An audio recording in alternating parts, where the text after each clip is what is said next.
Gazeal, the online digital property platform, has today announced that around 1/3 of property transactions amounting to £80 million in commission, or an average of £10,000 per estate agency branch, are lost every month due to sales falling down.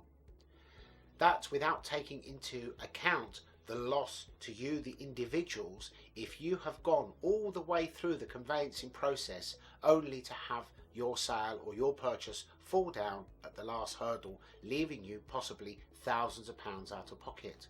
If you're buying a property, by that point you would have paid a valuation, instructed a solicitor, paid for search fees. You may have actually had a more in-depth survey, which in itself can cost several thousands of pounds. All that money is lost because up until the point of exchange there is no commitment. And even at the point of exchange, we have seen recently that one lender actually withdrew their offer to a young couple after they had exchanged, and they lost their 10% deposit, leaving them basically penniless. This sort of thing needs to be addressed urgently, because the entire conveyancing process in this country is antiquated and it is riddled with pitfalls. If we take a look at the Australian system, all of the reports and all the preparation is actually done when the property goes on the market, and people don't just have a decision in principle, they have an offer for up to a certain amount that is binding. And when a couple agree, or individual agree, to buy property in Australia, the whole process takes a maximum of 30 days. Compare that to 4 or 5 months or more in this country, and questions and waiting for responses and then applying for something else. All of this must be streamlined and must be prepared and made available to buyers at the time that they agree to purchase the property. Also, we know that the lenders maybe appear to hold the trump card, but do they really? Ultimately, if legislation is put in place, if they do not abide by it, they will not be able to lend.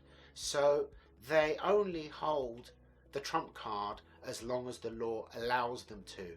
But if there were more stringent measures in place to ensure that buyers can have a guaranteed agreement of a loan up to a certain amount, that all the paperwork were done and prepared by the sellers as soon as they go to market, then the process would be much faster, much more secure, and everybody would know where they stand.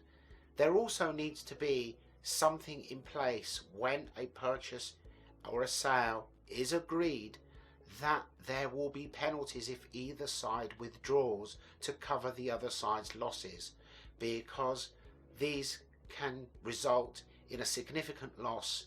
And this is not just happening occasionally, this is happening in 1 in 3 sales.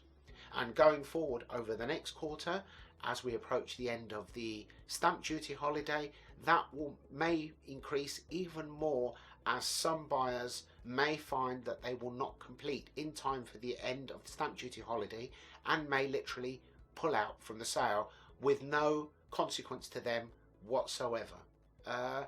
I'd love to hear your thoughts. By all means, comment below and let me know your thoughts, and if you would like any advice on how to go about entering into a sale or go about putting your property on the market, please feel free to message me directly, and I'll see you in the next video.